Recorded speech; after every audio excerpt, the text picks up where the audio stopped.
Okay, now before we start, I'm gonna say something in bahasa Indonesia. Ini episode akan berbahasa Inggris karena gue ketemu dua teman komedian dari New York. Kalau lo nggak bisa bahasa Inggris, makanya belajar tahun 2022, jangan cuma Jaksel doang yang bisa. So, right now, I have two new New York comic friend. Best friends. Thank you. Joshua PALED and Kevin SANCHEZ. Yep. What's up? Thank you for being in my YouTube, man. Thank you for having us, man. They have a podcast, the Mac Almanac. That's right. Podcast. It's available on YouTube, and then YouTube, Instagram. No, everywhere. it's on YouTube, iTunes, Spotify, wherever you can find podcasts. cool. Okay, and so thank you for You had fun? Yeah, I did have fun. Gua ada satu episode di tempat mereka, silakan dengerin. But I had fun. It's really funny because we actually just met like a couple of times. Yeah. Right? Yeah. And then I was invited to be the guest on their podcast, and I thought about can I have you guys to be on my YouTube so I can ask questions about basically just the New York comedy scene. Cool, man. Yeah. So how long have you guys been doing this as a comic? Stand-up comedy, 5 years. 5 years. What about you? So around the same, 2017, I started. And how did you start? I mean, what made you decide to? I think I want to do stand-up. Well, I always wanted to do stand-up comedy. Mm-hmm. And I did everything but, I did acting, sketch comedy, Mm-hmm. improv comedy. But it was stand-up that I really always wanted to do. I just didn't have the guts to really do it. And then about 5 years ago, my life kind of fell apart, and my ego was destroyed. And I said, I have nothing really much more to lose. I might as well do what I want to do and make myself happy. Yeah. You too. For me, I wanted to do it since I was 14. But again, like everyone who thinks about doing stand-up, I didn't have the guts to do it. And then I was in the military, and it was my last year of my contract. And I was watching Bill Burr, and I was like, yo, whatever this is, I want to do. Like, I didn't know you could just, can I curse? Yeah. I didn't know you could just talk shit like that, right? And I'm like, you know what? When I go back to New York, I'm going to try to do stand-up comedy. The very next day, I'm in the arms room. At some place in the military, I'm dealing with weapons. Some kid comes up to me and goes, yo, Kev, you like stand-up comedy? I'm like, this can't be your thing, Like, yeah, of course I do. I love stand-up. And he goes, yeah, man, I run a show. I'm looking for somebody to, to come through and see it if you like it. I said, bro, you're not going to believe this, but I want to do stand-up. He goes, I give you a spot. And I couldn't believe it. It was like, to me, it was like, this is a sign, right? I bailed on him. You didn't show up? I didn't show up. What happened? I mean, I got scared. Oh, yeah. So then, I bailed on him like 2 more times. He booked me, bailed twice, 2 more times. You're basically a shitty friend. Yeah. Actually, I didn't just bail on him. He gave me the number to a producer of the show. He goes, deal with him. And he goes, I'll give you a 3-minute spot. What I didn't know was he's a bringer guy, Oh, yeah. So at the end of the day, it didn't fucking matter. But then I decided to okay, Kevin, I'm going to give myself a day. I knew my contract was up in May. I'd be in New York by April. I gave myself till the end of July. I said, if you don't get on stage and try this, never think about it again. Just live your life as a regular human being because you don't really want this. And then you bailed again. July 26th, wait till the last second. July 26th, I heard about open mic. I invited my little brother to go to the open mic because I didn't want to back out in front of my little brother. To me, that's embarrassing. So I'm walking to this club called Broadway Comedy Club, and they had all these scaffoldings. When you're walking through the scaffolding to the club is across the street, and my heart is beating. Like, yo, I don't want to do this. What am I doing? I'm not funny. What are you talking about, bro? You can't do this. And then I'm turning around. I'm hoping my brother bailed on me. My brother calls me and goes, I see you. Turn around. This is embarrassing for you and me. Turn around. I can't let my big brother like not do this. Oh, so he was like, it's embarrassing if you don't follow through. Yeah. Oh, I thought he was like, you're gonna embarrass him. No. So I get on stage. I did 5 minutes. Nothing I even thought about doing. I bro. You know, because before you got stage, you write. You like, this is exactly what I'm gonna say. Then none of that. Yeah. Brother, I was like, and I felt comfortable up there, even though I was really nervous. I got off stage, and my brother was like, man, I don't know. He goes, I don't know about the rest of these people, but you're better than everybody here. And you just started today. And I wanted to tell you how badly you suck at this. Wow. I wanted to say you should quit this, but I can't. You should keep going. That's a good brother. Yeah, that's a nice brother. Yeah, supportive. He's a good brother. Yeah, and so I noticed there's some similarities between the stand-up comedy scene in Jakarta and in New York, but there's also differences. And one of the differences is in New York you have to pay to be on an open mic. In some cases, yeah. Yeah, $3, $5, one drink, right? Right. In Indonesia, it's never like that. Has it always been like this? Is it only a New York thing, or it's like that around the country? Pay mics? Excuse me, I'm sorry.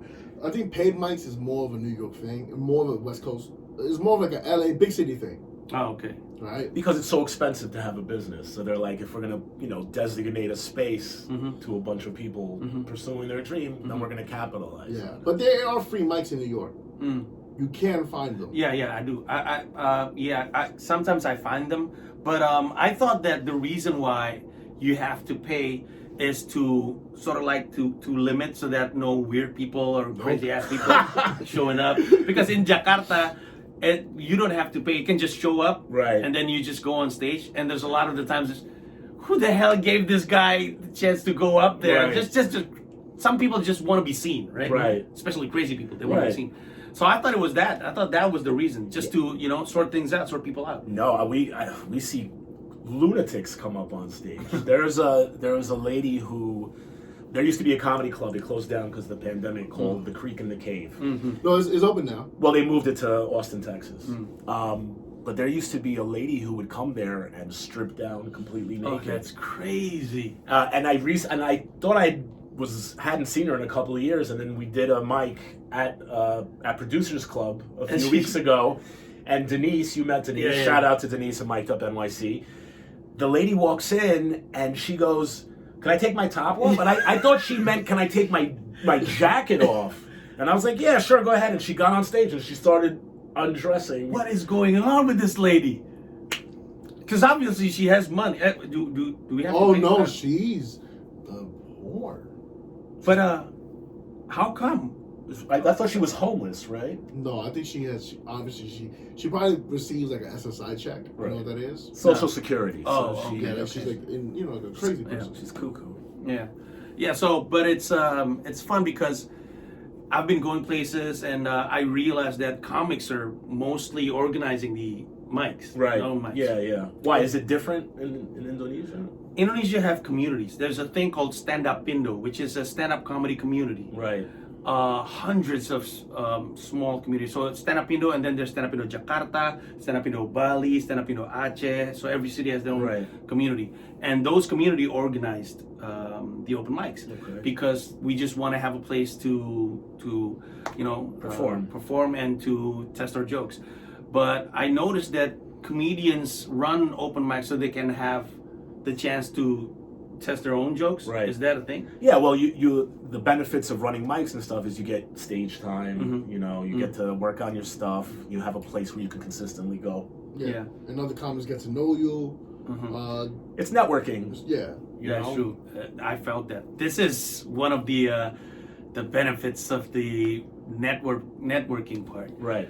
Yeah, because are you running Mic'd Up New York, or is it Denise? I run the mics with Denise at Mic'd Up NYC, and I host all the shows. Well, not all of them, but most of the shows over there. Yeah. So the way that is I remember I talked with I chatted with a comic who's running an open mic, and then he said, "I'm not really making money out of this. I'm just doing this because I want to have a place to perform." Right. And he said because he had to divide the money and pay the people who actually own the place. Right. That's a thing. That's There's almost always been a thing. Yeah. It's always now you I had a spot where I didn't have to charge people, right? But I charged them. You're never gonna get rich running a mic. Yeah, Yeah, yeah. Well, the reason why I charged them is because like if I told them to go buy a drink, they would never do it, right? Or they'll get like they will slick with it, and they'll get like a soda and cranberry, right? So I said, fine, you guys gonna do that? You guys gonna fuck me over like that? I'm gonna charge you $5, and then I'm gonna go upstairs and buy some beer. Right? They want you to support the place You gotta that they're support the doing place. it in. Yeah. You know? So buy something. Buy something. Yeah, that's also a thing. That's the similarity. So Indonesian comics are mostly they're young people. I see average comics here in New York is probably late 20s, early 30s. It depends. Yeah. Maybe in the Brooklyn scene is a little bit younger. A little younger. Manhattan a little bit older. Manhattan probably a little bit older. In Indonesia, mostly are students. Why? College. Stop talking. What are you talking about? What are you sharing? Yeah. What has happened? What has happened to you? Actually, maybe in Indonesia a lot, but who knows? Like, what are you talking? Like, Exactly. why do you want to hear a 19-year-old talk some Exactly. shit? That's a good point because stand-up comedy is relatively new in Indonesia. It's a thing where a lot of the kids they want to do stand-up just for the sake of doing stand-up. To say they did. Yeah, they don't. There's a thing in Indonesia. They go on an open mic once, and then they on their Twitter it says contact person, comedian. I'm like, oh man. I got 10 minutes. Got solid 30. Wrote it last night, man. You can't tell me nothing. I got 2 chuckles at the last chuckle. Yeah, and so I went to open mics. The problem with comedians in New York is similar in Indonesia, and one of them, and I noticed that you guys are not doing this, but I only been watching you do stand up twice. A lot of comedians are really prepared when they go on stage. And I like what he said. he goes, I noticed that you guys don't prepare at all. No, he said we're not doing it. I mean, you're not reading, you know? Oh, a lot of the people go like this, like, what was I about to say? Yeah. And you know how the longer silence you gave the audience, the harder it is to get them back. Of course. And you guys don't do that. And every time you're hosting, and every time you're on the mic, you always have a bit at least to especially if somebody bombed. You know, Josh is the best at like, as a host, he's the best at. I agree. I would agree. Yeah. Yeah. He's as a host, he's really the best at like if some people stink, you know, or they're having a bad night. He's good at turning that crowd back over. I don't know how he does it sometimes. Like Jesus Christ, because sometimes he goes up there. I'm like, there's no way he's gonna win this crowd back. This guy just stunk up the place, and he almost always does. Well, I think that's when I think it's easiest, because when the crowd is disappointed and they're sitting there, because humor, it's tension that builds up. So when the guy is failing on stage, there's a lot of tension in that room. People feel uncomfortable and awkward. So for me to come up there and pop that bubble, that's the easiest thing to do. You're right, but at your I want to go back to your point where comics come and they read. I do it once in a blue moon, and every time I do it, we hold each other accountable. So if I do it, why did you do that? Just fail. Just be in the moment. Either come up with something or just bomb. You're gonna bomb. You're always gonna bomb. Yeah. Right? Now, if you pulled out your phone, you thought you miraculously wasn't gonna bomb. Is that what you thought? You thought you were gonna really kill it with that one line? No, it's over. Once you pull this phone out, it's over. Now, I've done it before. It's like, I need to say that line at open mic. I would never do it at a show. I want to say that joke. I want to do that line, and sometimes I need to say it to remember it on stage. No, I need to say it on stage to remember it for the next time. But honestly, for the most part, I hate doing it. I sometimes I'll go in before the show and I'll be like, all right, I'm gonna keep this in my pocket just in case I need it. But it's like Kevin said, you pull yourself out of the present and in the moment. It's like I don't think you're ever gonna deliver a powerful, funny thing from pulling it off of your phone. Yeah. If it's really funny, it'll come off. I did see one guy do something very interesting when I first started comedy. He was drunk, or tipsy at least, right? And he goes on stage, and very funny in the beginning, you know, did some crowd work. And he goes, all right, I want to start fucking around. I don't remember. I guess I want, you know what I want? I want you to tell me which joke I should do. She's like, how do you want me to do that? He takes out his phone, and he goes, these are my notes. Just tell me the first word. That's cool. And then I knew the trick was he really just didn't remember his set, but the way he did it, it felt like he got her involved. It felt like the crowd was involved. It was a neat trick. Never seen him again. Never seen him again. He's dead. He's He was homeless. Yeah. Tune into the Mac Almanac, one man. Yeah. Right here. And also, Pandji. so usually, because I saw this clip on YouTube where when you are becoming I don't know if it's true, you're a regular at a club, you have to bark outside. Some Is of that them a in thing? the city, Some people have, but for it's stage not for time. everybody. It's not for everyone. It's not for everybody. Oh, what do you mean? It's not for everyone. Not everybody want to do it, or No, not everybody. not every comedy club. If does the it. booker thinks you're really hilarious or that you can bring some sort of crowd, they're not going to make you stand outside barking for clientele to come inside. Oh, those are for open mics or for shows? Both. Both. Oh, both. Yeah. No, in New York City, mostly for shows, right? But like most people, it's different now. Like, I think that's one way of trying to get into a club, and I've heard it be done. But for the most part, you got to get passed. You got to audition, and if at this point most people don't use barkers, you know, it's just the clubs that don't sell out use them. Oh, okay. Yeah, because I don't see barkers outside Cellar.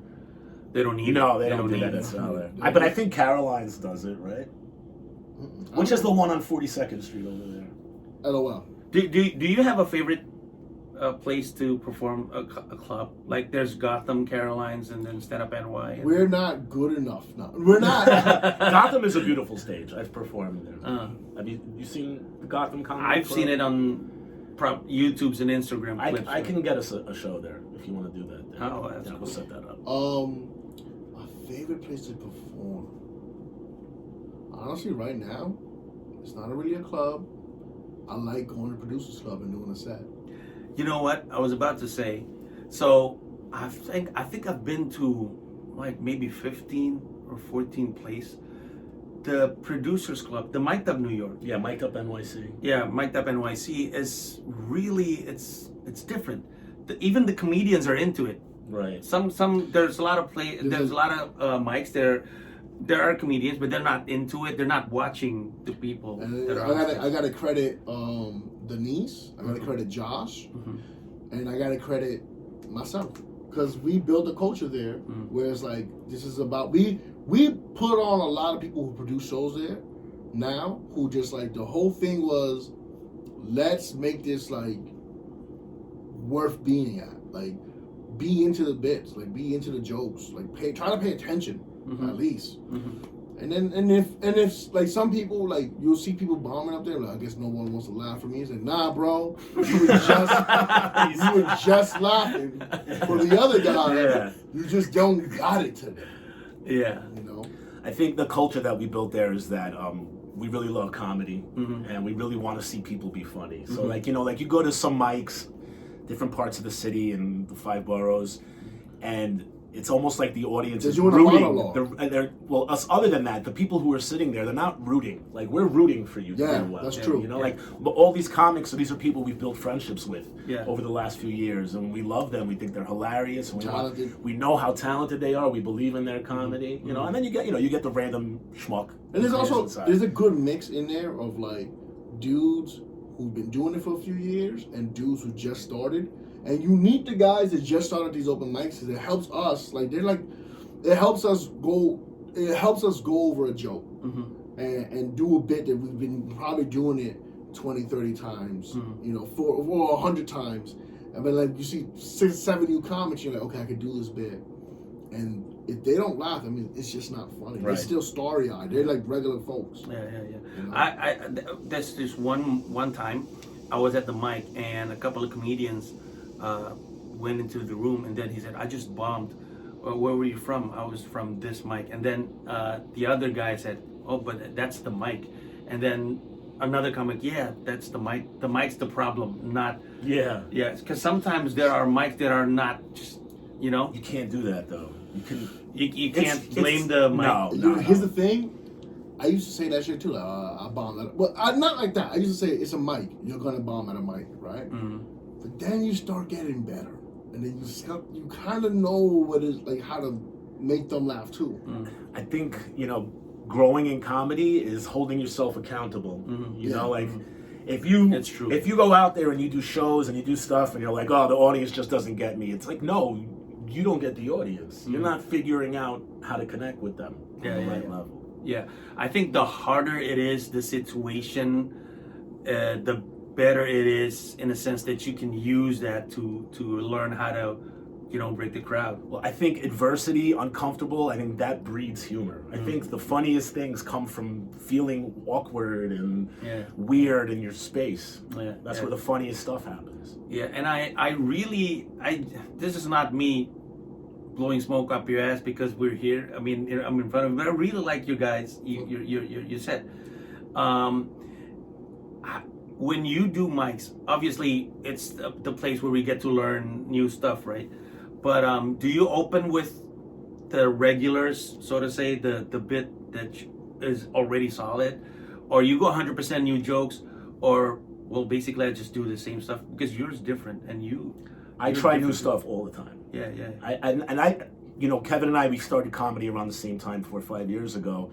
And one of the things we noticed, you know, immediately is that like the comics who had already been in it for a few years at mics, at shows would always do the same stuff over and over. Like we could almost sit there in the audience and say their entire set. For me personally, I'm like, my philosophy is until I'm Dave Chappelle, until I'm, you know, a great comedian, I want to keep trying new stuff. You know, I want to see there's got to be better and better material out there. You're not going to get that from saying the same set you've been doing for 5-6 years in a row. Yeah, I think some people went on the open mics to not in the craftsman sense of it, but no. I mean, they're not crafting anything. They just want to go on stage to be. It's interesting. Called a comic. It's weird because like I'm a big believer in like. The set needs to feel new to me, right? So like, because like sometimes I catch myself laughing at myself on stage, and I know that's a big no-no, but it's like, yo, so I wrote that because I thought it was funny, Right. Yeah. and I'm saying this because I think it's funny, so I might giggle up there. But what I'm trying to say is I gotta giggle, I gotta be like, this is kind of fun. I can't wait to say this. This might fuck me over later. Maybe somebody might hate me in the crowd for this. But it's gonna be fun to say out loud, right? Yeah. And also now there's also the other thing. Like you're gonna hear a bit that I've done before. Eventually, if you see me enough, you're gonna be like, I've heard him do that, but you're never gonna feel like it's the same. But that's maybe I'm wrong though, because I'm not passing any clubs right now. When you say you get passed in a club, do you audition? Is that a thing after you do mics? Yeah, well, not mics. What happens is you get some shows, you start getting booked on shows with people who are bigger than you, and then they see you a few times. They either like you or they think you're funny, and you start chopping it up. Then they might put you on a show at a club, not a club show, but it's produced at that club. Does that make sense? Yeah. And then they see you kill a couple of times, and be like, yo, I'm gonna recommend you for this club. Right, but you got to get the right recommendation. Right, some people recommend everybody. Right, they just me. Like, I'm gonna recommend, and you got to get the guy almost that doesn't recommend anyone to recommend you, or it's got to be like Dave Attell or Louis or somebody like that. Or another way to get there is you get pretty famous. Yeah, well, see, that's the thing. You go to the club and you're like, can I audition? With you know, like with your social media influence, you can get yourself spots in places. This is true. That's not the right way to do it. You have to be by merit, right? No. It'll get you on 1 or 2 times. It doesn't mean they'll keep bringing you back. But I will get say your foot this, in the door. if you're a funny dude and you're a pretty funny guy, use this stuff to your advantage. Like that whole bullshit about merit, there's no such thing as merit. The clubs don't care about merit. They don't. And you shouldn't, to a degree, you shouldn't either. Now, if you don't feel ready, that's also smart of you to maybe hold off, right? But understand you do wield a power right now. I wouldn't recommend right away using it, but don't take too long. Don't, got it. You know.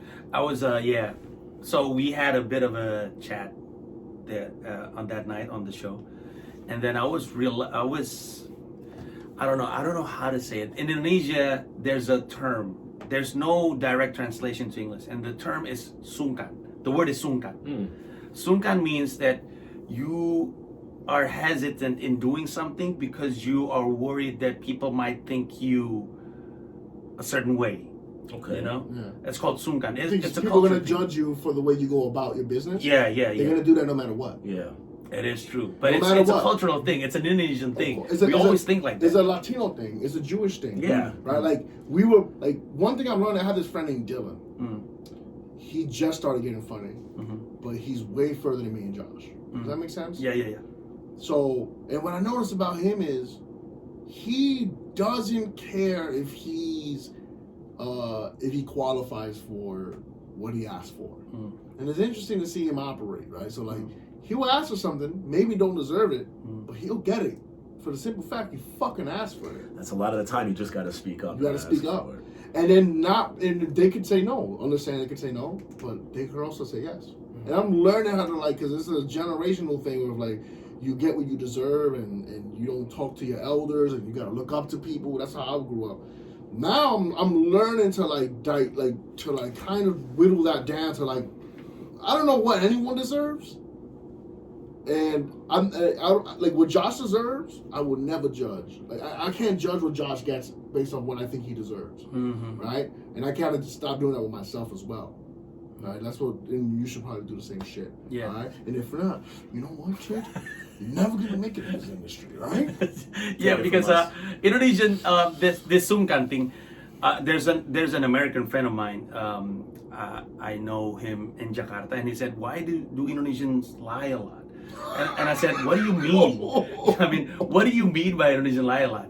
And so and he told me a case, and it was actually a sungkan thing. Sungkan is like this: "Are you hungry?" And then an Indonesian guy would say, "No, I'm okay, I'm okay," but he's actually hungry. Right. He's Just because he stuck- doesn't want you to think that he doesn't have food. Yeah, or he doesn't want you to think that He couldn't I afford want to you eat. to to buy buy me me food. food. Yeah. So it's a It's a pride sungkan thing. thing. Is it Yeah. almost politeness? It's politeness, actually. It's politeness. Yeah, here's the thing though, Pandji, no one's gonna come out to you and be like, "Hey, you're the greatest comedian I've ever seen."